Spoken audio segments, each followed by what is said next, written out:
नमस्कार दोस्तों, ज्योतिष का सफर में नरेश गांधी का सादर प्रणाम। ये हमारा 190वां एपिसोड है जिसका नाम है कर्मेश का 12 स्थान में फल। कुंडली में 10वां स्थान कर्म का होता है और जातक के धंधे का भी ये स्थान होता है और ये स्थान सत्ता का भी होता है। कोई भी व्यक्ति बिना कर्म किए नहीं रह सकती। हमें हर पल कोई न कोई कर्म करना ही पड़ता है, चाहे वो शारीरिक हो या मानसिक। हम कर्म करते ही रहते हैं। हमारे कर्म ही हमें ऊंचाई पर ले जाते हैं और हमारे कर्म ही हमें दुनिया की नजरों से गिरा देते हैं। 10वां स्थान सत्ता का और सरकार का है। दुनिया में कर्म की सत्ता चलती है। अगर हम कोई भी छोटा बड़ा काम करेंगे तो बदले में हमें मुआवजा मिलता है। अगर हम कोई कर्म नहीं करके घर में बैठे रहेंगे तो हमें कुछ भी नहीं मिलेगा। जैसे एक किसान अपने खेत में अनाज के बीज बोता है, बाद में यह धरती अनेक गुना करके वापस लौटा देती है। हालांकि किसान को बीजों की देखभाल करनी पड़ती है, सिंचाई का ध्यान रखना पड़ता है। किसान को अपना कर्म करना पड़ेगा, तभी उसे कर्म का फल मिलेगा। अगर किसान कुछ नहीं करेगा तो जमीन में घास उगती है जो सिर्फ जानवरों के काम आती है। इसी तरह कोई भी इंसान हो, पहले हमें कुछ न कुछ देना पड़ेगा, उसके बाद ही हमें मिलेगा। जो हम देते हैं वह कर्म है। जैसे हम नौकरी करते हैं तो पहले ही दिन हमें तनख्वाह नहीं मिलती। हमें पहले कर्म करना पड़ता है, फिर हमें तनख्वाह मिलती है। इसे ही कर्म कहते हैं। कर्म का मालिक के 12 स्थान में कैसा फल देगा, आइए इसे जानते हैं। हमने यहाँ मेष लग्न की कुंडली बनाई है। इस कुंडली में 10वें का मालिक बनेगा शनि।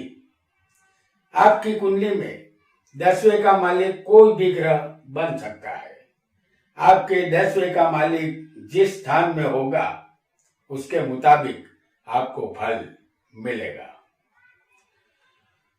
तो सबसे पहले कर्मेश अगर किसी को लग्न में होगा, जैसे कर्मेश कौन बनता है इस कुंडली में?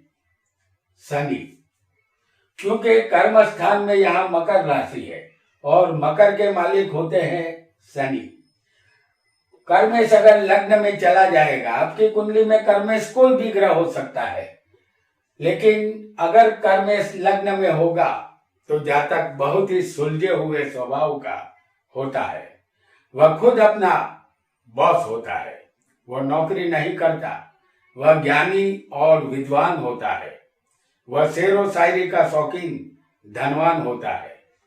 वह उसका बचपन गरीबी में गुजरता है, बाद में वह अपना जीवन सुख में बिताता है। दिन ब दिन धन बढ़ता रहता है।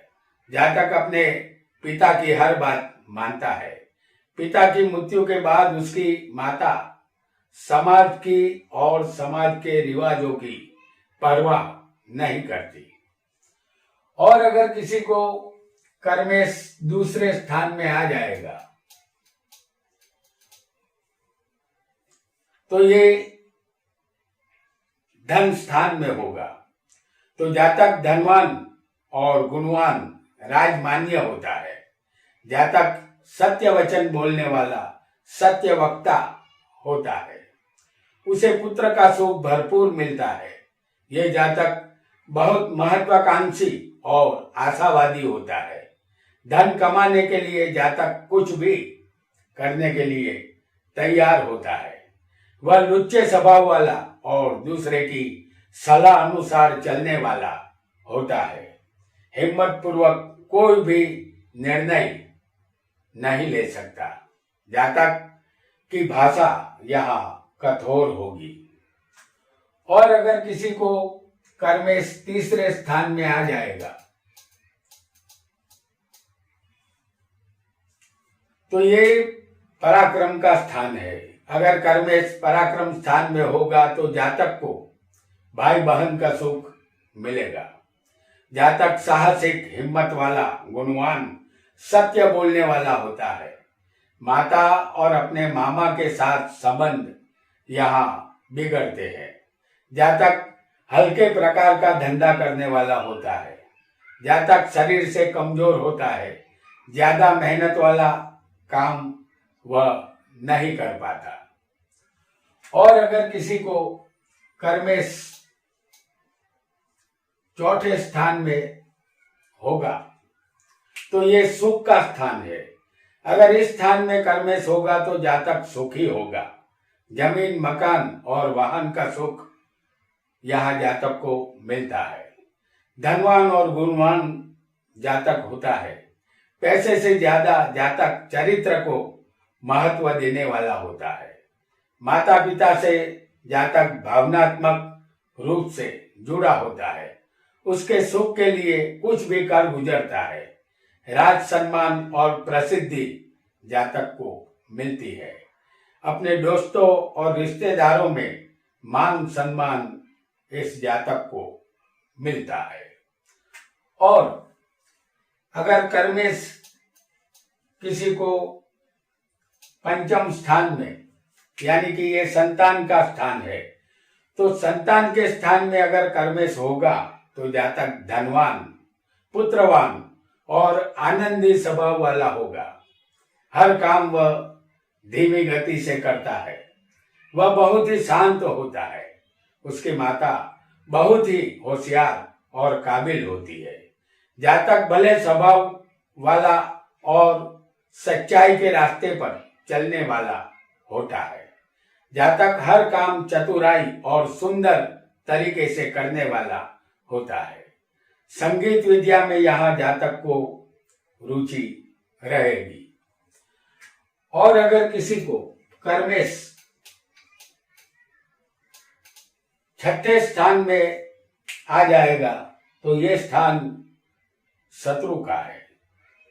तो कर्मेश शत्रु के स्थान में होगा तो जातक अपने पिता का सुख उसे कम मिलेगा। ये चतुर तो होता है लेकिन धन की कमी उसे रहेगी और वह अपने शत्रुओं द्वारा पीड़ित होता है। यह स्थान नौकरी का है। कर्मेश इस स्थान में होगा तो ज्यादातर जीवन में नौकरी करनी पड़ेगी। और अगर किसी को सप्तम स्थान में कर्मेश आ जाएगा तो ये पत्नी का स्थान है।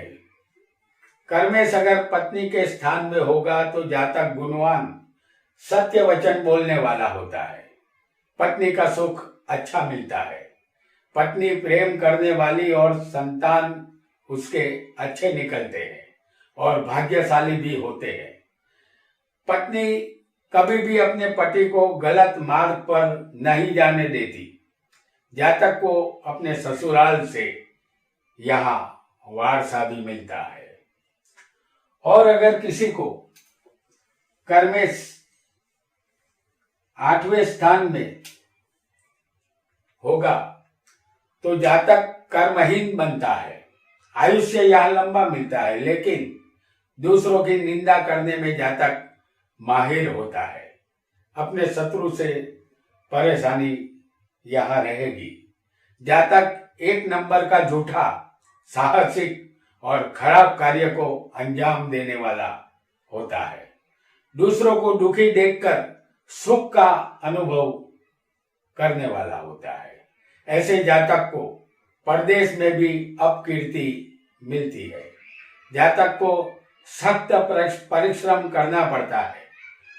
दूसरे योग कुंडली में अच्छे हो तभी जातक सफल यहाँ हो पाता है। और अगर किसी को भाग्य स्थान में कर्मेश आ जाएगा तो कर्म का मालिक अगर भाग्य में होगा तो जातक राजा समान कुल में जन्म लेता है। उसका खानदान नामी होता है। जातक सत्यवादी और सात्विक स्वभाव का होता है, उसे पुत्र का सुख मिलेगा। वह धार्मिक और प्रगतिशील होता है। अपने शहर में उसकी साख और आबरू होती है। उसकी आवक के अनेकों स्रोत होते हैं। वह धनवान और दान करने वाला दानी होता है। और अगर किसी को कर्म में ही बैठा होगा तो जातक हर कर्म में होशियार, पराक्रमी और सुखी होता है। वह अपने गुरु का भक्त और ज्ञानी सत्यवक्ता होता है। अपनी माता का सुख उसे मिलता है। धन कमाने के लिए हल्के हथकंडे नहीं आजमाता। उसका मार्ग सत्य का मार्ग रहेगा। समाज में जातक को आदर और मान सम्मान मिलता है। अब लगे हाथों हम 10वें स्थान पर नवग्रहों की दृष्टि आएगी तो उसका कैसा फल मिलेगा ये भी जान लेते हैं। सबसे पहले सूर्य की दृष्टि जो 7वीं होती है, सिर्फ एक ही दृष्टि होती है, तो सूर्य 7वीं दृष्टि से कर्म के स्थान को यहां देखेगा। तो सूर्य की दृष्टि अगर 10वें होगी तो जातक को हर कार्य में जीत हासिल होगी। माता का सुख कम मिलेगा। सूर्य कुंडली में बलवान होगा तो माता का सुख यहाँ जातक को मिलेगा। और अगर 10वें स्थान पर अगर चंद्र की दृष्टि आएगी तो चंद्र भी अपनी 7वीं दृष्टि ही रखता है। तो चंद्र की दृष्टि अगर 10वें स्थान पर होगी तो जातक को अपनी पत्नी और परिवार में सुख मिलेगा, लेकिन माता पिता का प्रेम यहाँ नहीं मिलेगा। और अगर मंगल की दृष्टि किसी को आ जाए तो मंगल की 4थी दृष्टि होती है। मंगल की 7वीं दृष्टि भी होती है और मंगल की 8वीं दृष्टि भी होती है। तो मंगल तीसरे होगा, चौथे होगा या 7वें होगा तो उसकी दृष्टि आएगी 10वें स्थान पर। अगर मंगल की 10वें स्थान पर दृष्टि होगी तो जातक को कम मेहनत से ज्यादा सफलता मिलती है। उसी समय जन्म से तीसरी दशा मंगल की अगर चल रही हो तो ये समय जातक के लिए लाभदायक रहेगा। और अगर 10वें स्थान पर बुध की दृष्टि होगी, जैसे बुध सिर्फ 7वीं दृष्टि रखता है, तो बुध की दृष्टि 10वें स्थान पर होगी तो जातक सरकारी नौकरी करने वाला, सदा मेहनत करने वाला होता है। वह जातक नेता भी बन सकता है। और अगर यहाँ गुरु की दृष्टि आ जाएगी 10वें स्थान पर तो गुरु यहाँ हो सकता है और गुरु किसी को यहाँ भी हो सकता है। और गुरु की 9वीं दृष्टि अगर हम देखें तो गुरु की यहाँ भी किसी को हो सकता है। तो गुरु की दृष्टि 10वें आएगी तो जातक अपने खानदान के बड़े बुजुर्गों से ज्यादा सुखी होता है। धन, पुत्र और परिवार का सुख यहाँ उसे मिलता है। और अगर किसी को 10वें स्थान पर शुक्र की दृष्टि होगी तो शुक्र सिर्फ 7वीं दृष्टि रखता है और शुक्र की 10वें स्थान पर दृष्टि आएगी तो जातक को अपने पुत्र, परिवार और धन का सुख मिलता है। जातक अमीर बनता है। और अगर किसी को शनि की ही दृष्टि आ जाए, जैसे शनि की दृष्टि अगर होगी तो यहाँ शनि होगा, और शनि यहाँ भी किसी को हो सकता है, क्योंकि यहाँ से शनि की तीसरी दृष्टि आएगी, यहाँ से 7वीं दृष्टि आएगी, और शनि अगर लग्न में ही होगा तो वो कर्म स्थान को 10वीं दृष्टि से देखेगा। तो शनि की दृष्टि 10वीं होगी तो जातक के पिता की छोटी उम्र में गुजर जाने की संभावना बनेगी। माता का प्रेम भी कम ही मिलेगा। और अगर इस स्थान पर किसी को राहु या केतु की दृष्टि हो, हम यहाँ आपको सिर्फ राहु को बताएंगे, क्योंकि राहु की 7वीं और 5वीं दृष्टि और 9वीं दृष्टि होती है। तो किसी को राहु या केतु यहाँ भी हो सकते हैं, और किसी को राहु या केतु यहाँ भी हो सकते हैं। हमने सिर्फ राहु दिखाया है, यहाँ किसी को केतु भी हो सकता है। तो उसकी 5वीं, 7वीं और 9वीं दृष्टि होती है। तो राहु केतु की दृष्टि अगर 10वीं होगी तो जातक हर कार्य में उसे सफलता मिलेगी। छोटी उम्र में पिता की मृत्यु हो सकती है। माता का प्रेम यहाँ कम मिलेगा। जातक के कर्म यहाँ बिगड़ते हैं। तो लगे हाथों हमने ये सब आज जान लिया, और अब इस प्रोग्राम को आगे बढ़ाएंगे, और 10वें स्थान तक हम जान चुके हैं कि कर्मेश हमें 10वें स्थान में भी होगा तो कैसा फल मिलेगा, ये हम जान चुके हैं। आगे हम कर्मेश को अगर लाभ स्थान में पाएंगे तो उसका भी फल जान लेते हैं। कर्मेश 11वें लाभ स्थान में होगा तो जातक अति धनवान और सुखी बनता है। वह गुणवान और सत्य वक्ता होता है। उसे अपने पुत्रों का भरपूर सुख मिलता है। जातक श्रेष्ठ चरित्र का और लंबे आयुष्य का होता है। वह स्वाभिमानी होता है। नौकर चाकर का सुख उसे मिलता है।